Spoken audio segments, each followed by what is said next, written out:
Oiê, tudo bom? Eu sou a Mikan, Mika com 3 N's no final, e hoje eu vou falar sobre She-Ra. Finalmente, vídeo sobre a 5ª temporada de She-Ra. Vocês me pediram muito nas redes, Mikan, quando que sai o vídeo? Quando que sai o vídeo? E eu demorei um pouquinho pra fazer, porque eu tive alguns problemas pessoais, eu não tava conseguindo produzir tanto assim pro canal, mas finalmente chegou esse momento. Vamos falar sobre essa temporada, que foi a temporada final de She-Ra. Então eu acho que além de falar sobre a 5ª temporada em si, eu vou fazer um encerramento da série toda. Claro que esse vídeo vai ter alguns spoilers, então caso você não tenha visto She-Ra ainda, não perca tempo, vá assistir. Mas tem vários outros vídeos meus que não tem spoilers de She-Ra, que eu vou deixar linkados aqui na descrição. O meu sobre a 1ª temporada e sobre a 3ª, eu acho, são reviews completamente sem spoilers. Também tem um vídeo em que eu explico como funciona Etéria, que é o mundo onde se passa She-Ra. E aí tem o da 4ª temporada que tem spoilers também. Mas enfim, eu já falei muito de She-Ra aqui no canal. É um desenho que eu amo de paixão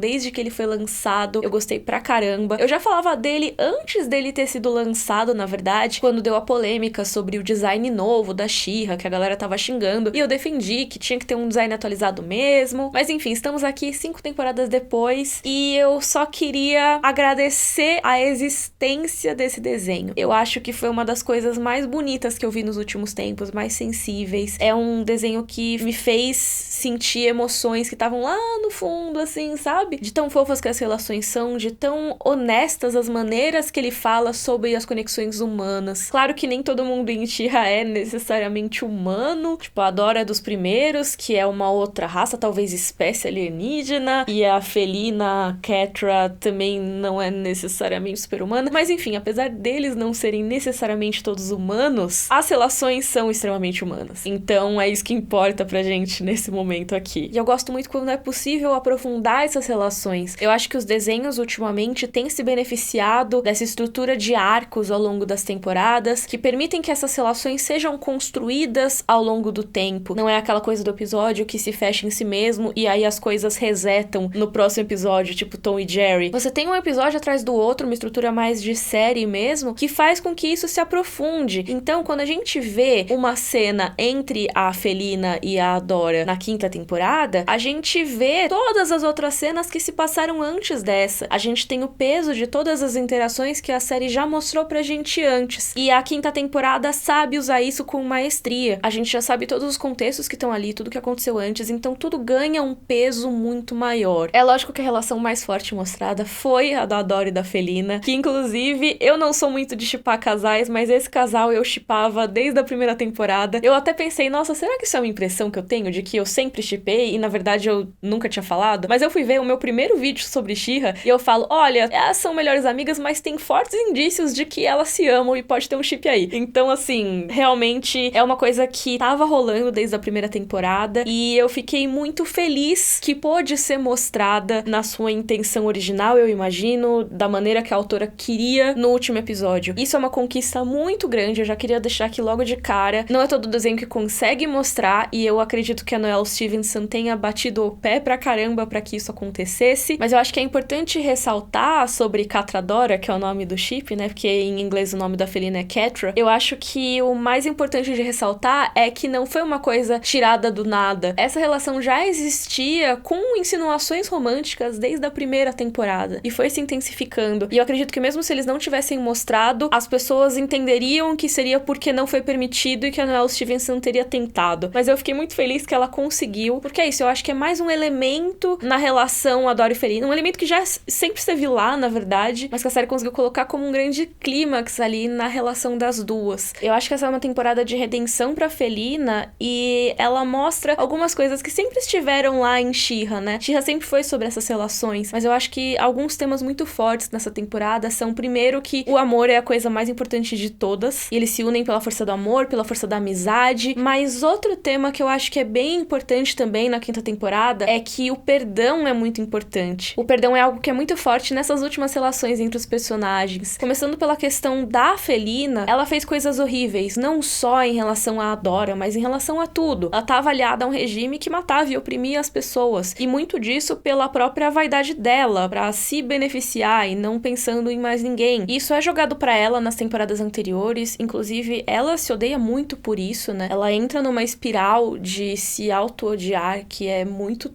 tensa, mas uma coisa que sempre tá lá é a relação dela com a Adora. E eu acho que essa temporada mostrou muito como se a pessoa demonstra uma possibilidade de redenção, se você tiver essa capacidade, perdoar é a melhor coisa que você consegue fazer. Eu acho que não é toda pessoa que pode ser perdoada, mas a pessoa que tem capacidade de perdoar é muito admirável. E tudo que foi mostrado nessa temporada de She-Ra foi muito de perdão e de acolhimento. Então é lógico que enquanto a Felina tava sem possibilidade de redenção, tava fazendo coisa ruim atrás de coisa ruim, é lógico que não adiantava ir lá e simplesmente dar um abraço nela e dizer eu te amo e ia ficar tudo bem. Mas nessa temporada, a Felina deu um passo. Ela percebeu que alguma coisa de bom ela teria que fazer. E ela mandou aquela mensagem, aquela transmissão pra Adora, falando que ela ia fazer algo de bom pelo menos e que ela pedia desculpa pelo que tinha acontecido. E isso é um passo que eu acho que abre pra um perdão. E eu tô aqui toda emocionada porque é isso que She-Ra faz comigo, não é mesmo? Esse perdão também é mostrado pela Scorpia, que foi muito maltratada pela Felina. A Felina era uma amizade abusiva pra ela. E a Scorpia finalmente conheceu o que é ser bem tratada pelas pessoas, o que é ter amigos. Ela podia muito bem ter rejeitado a Felina pra sempre, porque afinal é uma opção. Eu não acho que o perdão seja algo obrigatório. Eu acho muito legal que o desenho mostra como não é isso, sabe? As pessoas têm o direito de ficar chateadas, de permanecerem chateadas. Por exemplo, quando a Cintilante vai pedir desculpa pro arqueiro, ela fala, olha, eu sei que você ainda tá bravo, e eu vou esperar o tempo que for necessário pra você me perdoar. E isso é muito maduro. Eu gosto da maneira madura como eles têm retratado esse tipo de coisa. A Scorpia poderia não ter perdoado a Felina, mas como a Scorpia é a melhor pessoa do mundo, quando ela ouviu o pedido de desculpas, ela entendeu que existia uma possibilidade de melhora ali. Essa temporada teve uma coisa bem legal, que foi trazer a liderança um pouco para as outras princesas. A gente tinha visto muito da liderança com a Dora, com a Cintilante, com o arqueiro, mas agora a maior parte da temporada eles estão no espaço, então quem tá lá é que tem que se virar na resistência, e eles estão passando por uma barra, lutando contra os seus próprios amigos que estão dominados pelo Horde Prime, que é o vilão dessa temporada. Tem aquela coisa de você não saber em quem confia, que eu acho que é uma das tropes mais assustadoras, assim. Não é necessariamente nesse caso metamorfo, né? Porque não são pessoas se passando pelos seus amigos, mas são seus amigos sofrendo lavagem cerebral e se virando contra você, o que é bem assustador também. E a gente consegue ver um pouco mais da liderança deles, eles ganham um pouco mais de protagonismo. Isso é uma coisa que eu tinha falado de temporadas anteriores, que não mostravam tanto, não focavam tanto nas outras princesas. Eu acho que dessa vez eles conseguiram focar mais. Até personagens que eram mostradas de uma maneira mais secundária, como a Spinnerella e a Netossa, voltam com um pouco mais de protagonismo pra essa temporada. O Rei Maika ganhou mais destaque também. O Ventania ganhou bastante destaque essa temporada. A Mermista e o Seahawk também. E, gente, eu falo os nomes tudo misturado em inglês e português, porque eu sei alguns nomes só em português.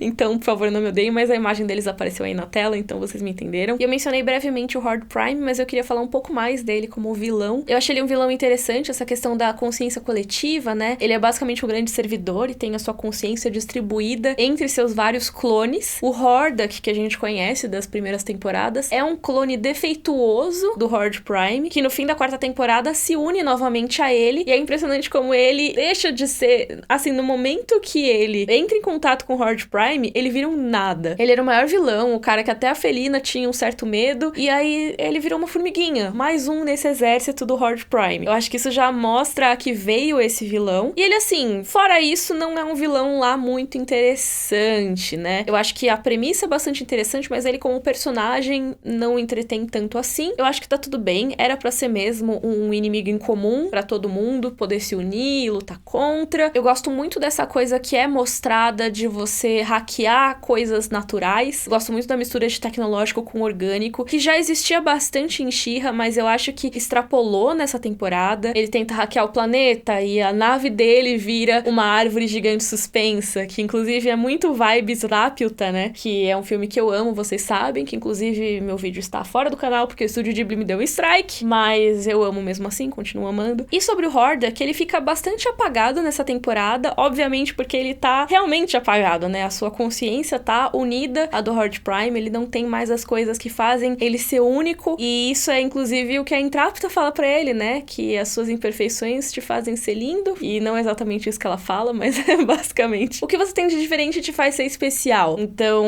as suas individualidade, sejam defeitos, qualidades, fazem você ser especial. No caso do Hordak, a individualidade dele é o que faz ele ser considerado defeituoso. E assim, é claro, o Hordak é um vilão. Eu acho super confuso que no final tá todo mundo ok com ele tá lá junto com a galera comemorando, assim. Até a mermista fala, é isso mesmo? A gente vai achar de boa o Hordak tá aqui no meio? Mas a gente dá um desconto, né? Afinal, final de desenho. Mas assim, é um pouco estranho mesmo. De qualquer maneira, eu gostei que ele reconheceu a Entrapta, que ele conseguiu recobrar sua consciência e se voltar contra o Horde Prime. Inclusive, deixando de lado tudo aquilo que ele sempre sonhou, né? Porque se for pensar, ele queria voltar pro Horde Prime. Todo o negócio do portal das temporadas anteriores era o maior objetivo dele. Então, ele percebeu que aquilo não era tão legal assim. E a Entrapta tem uma parte muito grande nisso. Entrapta, que é uma das minhas personagens preferidas de She-Ra, vocês sabem, como eu falei nos meus vídeos anteriores. E nessa temporada ela tem bastante destaque. Eu gostei muito da maneira como foi levada a personagem, que é aquela coisa de que ninguém entende a Entrapta pra valer. Nem a gente, como público, às vezes entende. Porque às vezes ela ignora o que teoricamente faria mais sentido, ignora o que as outras pessoas estão falando ou pedindo pra ela, e parece que ela age nos próprios interesses, ou só pra ter mais conhecimento. E eu acho que assim, me corrijam se eu estiver errada, mas tem um subtexto muito grande, na minha opinião, de que a Entrapta possa estar em algum lugar do espectro do autismo. Diga aí nos comentários o que vocês acham. Ela falou muito essa temporada que ela não consegue lidar muito com pessoas, que ela consegue lidar mais com as máquinas, que ela entende melhor, e ao mesmo tempo que ela não consegue expressar muito bem as coisas. Ela entende as coisas numa maneira mais literal, não necessariamente figurada. Diga aí nos comentários o que vocês acham em relação a isso, mas eu acho que foi muito legal como a relação dela com as outras princesas se fortaleceu, como as princesas começaram a entender mais a Entrapta, entender que apesar dela ser diferente delas, ela também quer ajudar, e ela também faz parte de tudo aquilo. E com isso a gente volta para as relações das personagens, né? E eu quero falar de novo sobre a Felina, agora mais pro final do vídeo, só pra concluir. Tem um vídeo que o Léo fez no canal dele, que eu sempre gosto de rever, que é sobre as emoções da Felina. Vai estar linkado aqui na descrição. E como a Felina tem essa tendência a machucar os outros antes de ser machucada. Meio que tudo que a gente for ver que a personagem faz, principalmente em relação à Adora, mas em relação aos colegas dela da Zona do Medo também, a própria Scorpia, é muito uma coisa de se fechar, de ter uma armadura emocional e não demonstrar vulnerabilidade em nenhum momento. Ela basicamente, com medo de ser machucada, vai te ferir antes. Então, com medo de você, sei lá, achar que ela não seja interessante, ela vai falar antes que você que é chato e que ela não se interessaria por você, porque ela nem passa pelo risco de ser machucada. Só que quando isso acontece, ela também não passa pelo risco de ser amada. Ela afasta todo mundo ao redor, que foi o que aconteceu com a Scorpia. E ela percebeu isso lá no final da outra temporada. Nessa temporada, pelo outro lado, eu acho que a grande redenção da Felina, além de tentar resolver e tentar fazer coisas boas, é principalmente ela tentar se abrir, ela tentar se mostrar mais vulnerável. E isso é mostrado ao longo dos episódios de um jeito bem fofo, na verdade, porque ela se abre um pouquinho e aí as pessoas fazem carinho, ela volta assim, sabe? Meio que,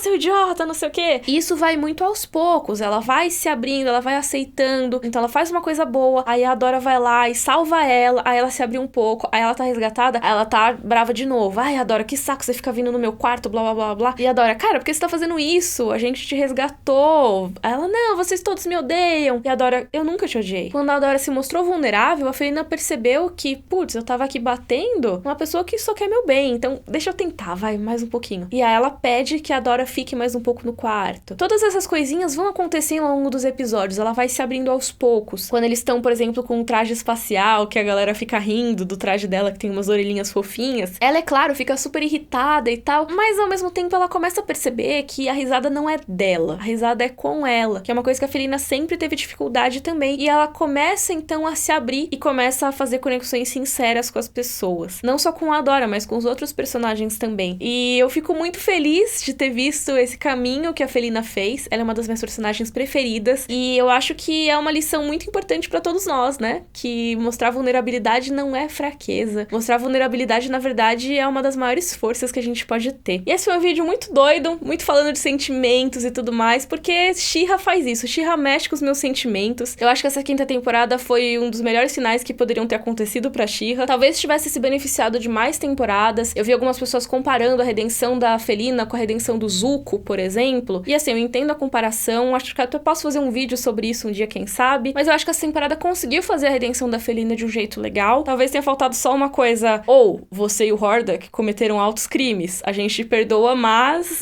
vamos tentar melhorar isso aí. Que não aconteceu, eu imagino, porque, né, final feliz e tal. Mas eu não teria mudado o final. Eu acho que eu tô que nem a Madame Riso lá, que ficou olhando. Ai, Mara, você teria orgulho. Eu também tô com muito orgulho da Noelle Stevenson. Tô com muito orgulho da DreamWorks, porque realmente esse desenho é muito especial. Então comenta aqui embaixo o que você achou do final de She-Ra. E se você gostou, por favor, curte o vídeo, assina o canal. Um beijo e até a próxima.